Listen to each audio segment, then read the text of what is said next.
কথা, সেই গোল তো শুধু বাতিল হয় নাই, উল্টো ব্রাজিলের এগেনস্টে রেফারি ফাউল দিয়েছেন। আমি অনেক বড় আর্জেন্টিনা সাপোর্টার, কিন্তু অন ফিল্ডে যেই কর্মকাণ্ড ঘটেছে, যেভাবে আসলে একজন ফুটবলারকে, একটা দলকে গোল বঞ্চিত করা হয়েছে, ভিএআর এ প্রত্যেকটা অ্যাঙ্গেল না দেখে মাত্র একটা অ্যাঙ্গেলের উপর ডিপেন্ড করে এরকম একটা বিশাল ডিসিশন দেওয়া হয়েছে এবং একজন ফুটবলারকে কাঙ্ক্ষিত হ্যাটট্রিক থেকে বঞ্চিত করা হয়েছে। এটাকে সাপোর্ট করার কোনো কারণ নেই। সো ব্রাজিল জয় পেয়েছে এবং সেই জয়ে ব্রাজিল ছন্দে ফিরেছে।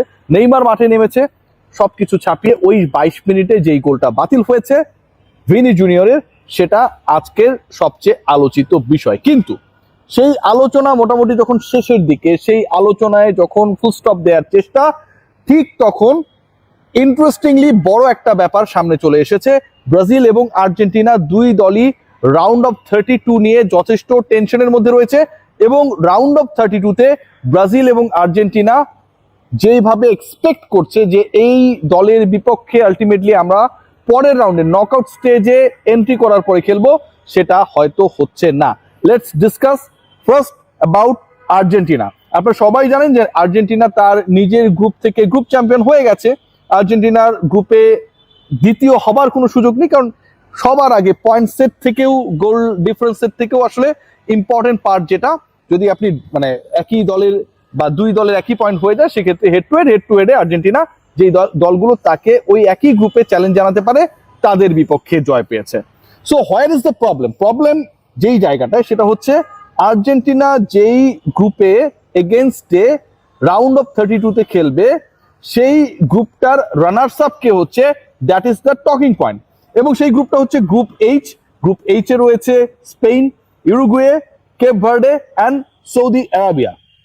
অনেকেই মনে করছেন যে টেবিল টপার স্পেন তার অবস্থানটা ধরে রাখবে এবং স্পেন যদি টেবিল টপার হয়ে যায়, দেন ইউরুগুয়ে, কেপ ভার্দে ও সৌদি আরবিয়া, এই তিন দলের যে কোনো একটা আর্জেন্টিনার প্রতিপক্ষ হবে রাউন্ড অফ 32-তে।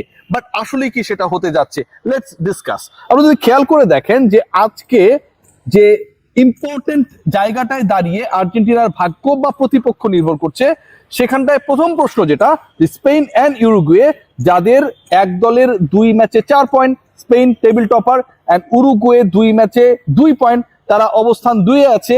এই দুই দলের যে মুখোমুখি লড়াইটা হবে, সেই লড়াইয়ে, সেই ম্যাচে যদি স্পেন হেরে যায়, তাহলে উরুগুয়ের পয়েন্ট হবে 5, মানে স্পেন নিচে নেমে এলো। উরুগুয়ে স্পেনের ম্যাচে যদি স্পেন হেরে যায় উরুগুয়ের কাছে, দেন উরুগুয়ে স্পেনকে টপকে 5 পয়েন্ট নিয়ে উপরে চলে যাবে। তার মানে কি দাঁড়ালো, স্পেনকে টপকে উরুগুয়ে যদি 1 নাম্বার র্যাঙ্ক টিম হয়, সেক্ষেত্রে স্পেন হবে 2 নাম্বার। স্পেন যদি 2 নাম্বার হয়, তাহলে আর্জেন্টিনার গ্রুপ এইচ এর 2 নাম্বার দলের সাথে রাউন্ড অফ 32 খেলার কথা, সেখানটায় আর্জেন্টিনার প্রতিপক্ষ হয়ে যাবে স্পেন। এন্ড ওইটা যদি হয়, দেন ওয়ার্ল্ড কাপের 3 বারের চ্যাম্পিয়ন ভার্সেস 1 বারের চ্যাম্পিয়ন, দুইটা দল মুখোমুখি হবে রাউন্ড অফ 32-তে এবং এই দুই দলের মধ্যে থেকে একটা দলকে আলটিমেটলি পরের রাউন্ডেই বিদায় নিতে হবে। ঘটনা অন্যরকমও হতে পারে। খেয়াল করে দেখুন, স্পেনের কথা আমি যেভাবে বলছি, উরুগুয়ে স্পেনের বিপক্ষে যদি জিতে যায়, উরুগুয়ে টপ। আবার যদি কেপ ভার্দে সৌদি আরবিয়ার বিপক্ষে জিতে যায়, সেক্ষেত্রে সৌদি আরবিয়ার বিপক্ষে 3 পয়েন্ট নিয়ে কেপ ভার্দের পয়েন্টও হবে গ্রুপ এইচ থেকে উরুগুয়ের সমান 5।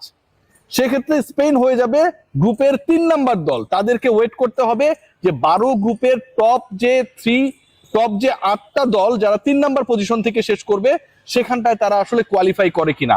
স্পেনের ভাগ্য ঝুলে যাবে। সেই ক্ষেত্রে কেপ ভার্দে যদি জিতে যায়, উরুগুয়ে যদি জিতে যায়, তাহলে কেপ ভার্দে এবং উরুগুয়ে এই দুই দল যেহেতু তাদের নিজেদের ম্যাচে ড্র করেছিল, এই দুই দলের গোল ডিফারেন্সের উপর ডিপেন্ড করবে আর্জেন্টিনা প্রতিপক্ষ কে হবে, Uruguay or Cape Verde what ব্রাজিলের ক্ষেত্রে আমার কাছে মনে হয় যে এটা আরো একটা ভয়ঙ্কর সিচুয়েশনে রয়েছে। ব্রাজিলের সাথে যেই দলের আসলে খেলা হবে, বা ব্রাজিল যেই দলের বিপক্ষে আলটিমেটলি খেলতে নামবে, সেই দল মানে গ্রুপটাতে রয়েছে বড় দলগুলো, এবং সেই বড় দলগুলোর অন্যতম একটা দল হচ্ছে নেদারল্যান্ডস, জাপান। এবারের ওয়ার্ল্ড কাপে এই দুই দল সমান তালে, ব্রাজিল এফ গ্রুপের যে প্রতিপক্ষের বিপক্ষে মাঠে নামবে রাউন্ড অফ 32-তে, সেই দুই দলের অন্যতম হচ্ছে নেদারল্যান্ডস, জাপান। তারা সমান তালেই তাদের এবারের বিশ্বকাপটায় মন্ত্রমুগ্ধ ছড়াচ্ছে। রয়েছে সুইডেন, রয়েছে টিউনিশিয়া। Let's discuss. নেদারল্যান্ডসের পয়েন্ট হচ্ছে 2 ম্যাচে 4, জাপানের পয়েন্ট হচ্ছে 2 ম্যাচে 4।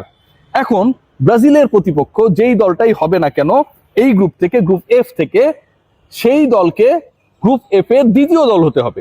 মানে গ্রুপ এফ এর দ্বিতীয় দল, টেবিলের দ্বিতীয় দল, সেটা নেদারল্যান্ডস হতে পারে, সেটা জাপান হতে পারে, সেটা সুইডেন হতে পারে, সেটা তিউনিসিয়া হতে পারে। আলোচনার স্বার্থে আমি বলছি, যেই দলটা টেবিলের 2 নম্বরে থাকবে তার বিপক্ষে ব্রাজিল রাউন্ড অফ 32-তে লড়বে। এখন গুরুত্বপূর্ণ যে ম্যাচ বাকি রয়েছে, আপনারা খেয়াল করে দেখবেন জাপানের সাথে সুইডেনের খেলা। জাপান এবং সুইডেনের যে ম্যাচটা রয়েছে, জাপানের যেহেতু পয়েন্ট 4, তারা গোল ডিফারেন্সের কারণে ওই টেবিলে নেদারল্যান্ডসের পেছনে রয়েছে, নেদারল্যান্ডসেরও পয়েন্ট 4। জাপান মুখোমুখি হবে সুইডেনের। জাপান যদি সুইডেনকে হারিয়ে দেয়, জাপানের পয়েন্ট হবে 7। জাপানের পয়েন্ট হবে 7, 4-এর সাথে 3 যোগ করলে 7। আবার নেদারল্যান্ডস এবং তিউনিসিয়া মুখোমুখি হবে।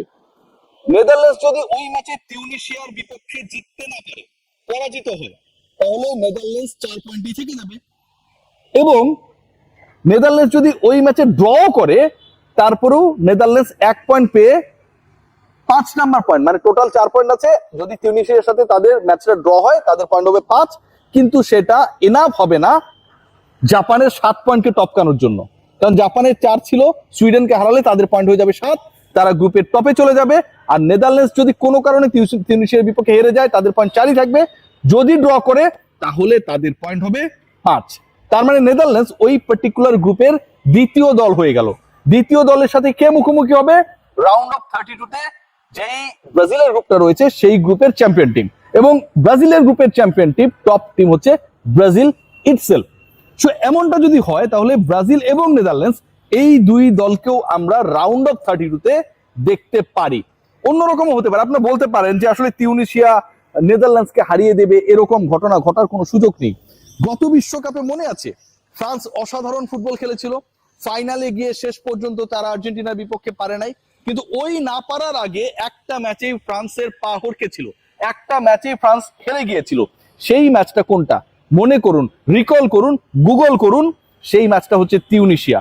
তিউনিসিয়া যারা লাস্ট ওয়ার্ল্ড কাপে ওই সময়ে ডিফেন্ডিং চ্যাম্পিয়ন ফ্রান্সকে হারিয়ে দিয়েছিল, তারা নেদারল্যান্ডসের বিপক্ষে নেদারল্যান্ডসকে আটকাতে পারবে না, হারাতে পারবে না, এরকম ইকুয়েশনে বিশ্বাস করার কোনো কারণ নেই।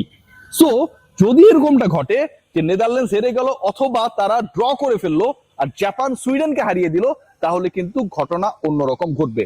আবার যদি এরকম ঘটে যে জাপান সুইডেন ম্যাচে সুইডেন জিতে গেল, সুইডেনে অলরেডি 3 পয়েন্ট রয়েছে এবং জাপান তো সেক্ষেত্রে হচ্ছে 4 পয়েন্টেই থেকে গেল, সুইডেনের পয়েন্ট হইল 6। আবার অন্য আরেকটা ম্যাচে নেদারল্যান্ডস তিউনিসিয়ার বিপক্ষে ড্র করলো অথবা হেরে গেল, সেক্ষেত্রে কিন্তু গ্রুপের সেকেন্ড টিম কে হবে সেটা নিয়ে কিন্তু জাপান এবং নেদারল্যান্ডসের মধ্যে একটা ক্ল্যাশ হবে। কারণ যদি সুইডেন জাপানকে হারিয়ে দেয়, তাদের পয়েন্ট 6 হবে। আর যদি নেদারল্যান্ডস তিউনিসিয়াকে হারাতে না পারে, তারা 6কে টপকে উপরে যেতে পারবে না। সো আমার কাছে মনে হয় যে আর্জেন্টিনা এবং ব্রাজিলকে নিয়ে যথেষ্ট সংশয়ের জায়গা রয়েছে। ফাইনালি যদি এমনটা হয় যে ফ্রান্সের এগেইনস্টে আর্জেন্টিনাকে খেলতে হচ্ছে, গ্রুপের সমীকরণটা সেখানটায় কে ফুল স্টপ দেয়, স্টপেজ দেয়, আবার ব্রাজিলের প্রতিপক্ষ হয়ে যাচ্ছে নেদারল্যান্ডস, রাউন্ড অফ 32 আমার কাছে মনে হয় অনেক অনেক বেশি এক্সাইটিং হবে, অনেক অনেক বেশি ক্রুশিয়াল হবে। ল্যাটিন আমেরিকার, বাংলাদেশে যেই দুই দলের হিউজ অ্যামাউন্ট অফ সাপোর্টার্স রয়েছে, তাদের পরের চ্যালেঞ্জটায় উত্তরানো। Let's see what happen Argentina এবং ব্রাজিলের জন্য। গুড লাক।